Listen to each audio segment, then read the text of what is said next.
சொல்லியிருக்கிறார்.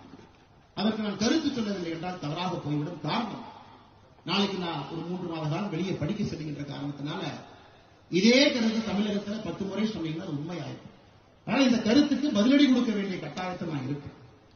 அண்ணன் எடப்பாடி பழனிசாமி அவர்கள், உங்க ஊர் சிலுவம்பாளையத்தில் ஒரு மர்டர் நடந்தது. பங்காளிகளுக்குள்ள சண்டையில ஒருவர் கொலை செய்யப்பட்டார். கொலை செய்யப்பட்ட பிறகு அதே சிலுவம்பாளையத்தில் ஒருத்தர் கைது செய்யப்பட்டார். அதன் பிறகு சிறைக்கு போனார். அதன் பிறகு கைது செய்யப்படாத ஒருத்தர் மேற்கு தொடர்ச்சி மலையில் ஒளிந்திருந்தார். இன்னைக்கு திமுக இருக்கக்கூடிய மூத்த அமைச்சர், அன்னைக்கு அதிமுக அமைச்சர், அவர் கையை காலை பிடித்து அந்த வழக்கை முடித்துவிட்டு வெளியே வந்து சிலுவம்பாளையம் பஞ்சாயத்து தேர்தலில் நின்று தோட்ட மனிதர் நீங்கள். ஆனால் தயவு செய்து எனக்கு நேர்மையை பற்றி, நாணயத்தை பற்றி எனக்கு நீங்கள் பாடம் எடுக்க வேண்டாம். அதே கொங்கு பகுதியில் அதே பக்கத்து மாவட்டத்தில் வந்தோம். அருமை பெருமை எல்லாம் எனக்கு தெரியும். கூவத்தூர் நடந்தது கட்சியினுடைய பொதுச் செயலாளரை தேர்ந்தெடுக்கக்கூடிய நிகழ்வா? கூவத்தூர் நடந்தது அலங்கோலம். ஒரு புரட்சித் தலைவர் நடத்திய ஒரு கட்சி, தமிழகத்தில் திமுகவுக்கு மாற்றாக இருக்க வேண்டும் என்று தமிழக மக்கள் நினைத்த ஒரு கட்சி. கூவத்தூர் நீங்க என்ன அநியாயம் பண்ணீங்க?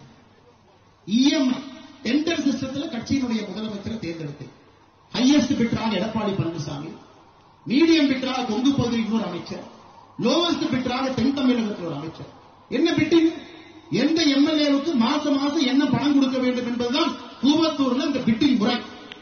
அதன் பிறகு கவர்ந்து காலில் விழுந்து பதவியை பிடித்த எடப்பாடி பழனிசாமி தன்மானமிக்க ஒரு விவசாயியுடைய மகனை பச்சையிலே 10 ஆண்டு காலம் கையெழுத்து போட்டு ஒரு பைசா வாங்காத அண்ணாமலை பற்றி சொல்வதற்கு எடப்பாடி பழனிசாமி என்கிற தரப்பிற்கு எந்த விதமான அதிகாரம் கிடையாது. இது அகந்தை. 2026 புரட்சித் தலைவர் நடத்திய இந்த கட்சி இது போன்ற கிழக்கு தலைவர் என்று வழிநடத்திக் கொண்டிருக்கின்றீர்கள்.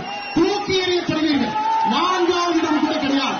2026 சட்டமன்ற தேர்தலில் அனைத்து இந்திய அண்ணா திராவிட முன்னேற்ற கழகத்திற்கு 4வது இடம் கூட கிடையாது.